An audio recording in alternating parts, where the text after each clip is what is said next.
Virginie Joly est orthophoniste depuis une dizaine d'années en neurochirurgie à l'hôpital Bretonneau à Tours.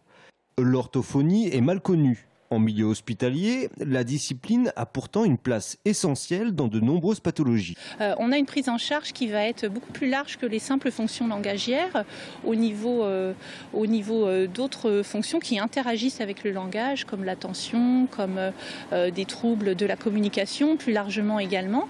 Et donc on doit faire une évaluation du patient qui est très longue, qui dure 2 heures, avant de mettre en place cette chirurgie pour pouvoir soigner au mieux le patient et lui proposer surtout la thérapie la plus adaptée à son cas. Virginie fait figure d'ancienne dans le secteur, car nombreux sont ses collègues qui quittent les hôpitaux publics pour le privé. C'est vrai que pour moi la question s'est régulièrement posée d'aller travailler en libéral pour pouvoir avoir un salaire plus décent.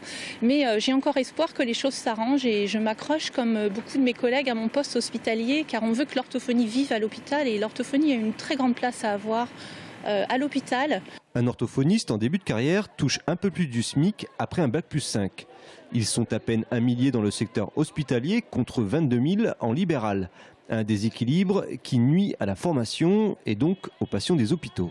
Nous sommes beaucoup d'orthophonistes hospitaliers à participer dans les centres de formation, à être enseignants, à être directeurs de mémoire, d'accueillir des orthophonistes en stage. Et si évidemment les orthophonistes partent des hôpitaux, ce part de l'enseignement, de l'expertise qui est transmise dans les centres de formation va disparaître. Donc il y a vraiment une implication, c'est pour ça qu'il y a vraiment une unité dans notre profession, étudiants, professionnels, libéraux, salariés du privé et salariés du public. À noter qu'une délégation de l'intersyndicale doit être reçue aujourd'hui par le cabinet de la ministre de la Santé, Marisol Touraine.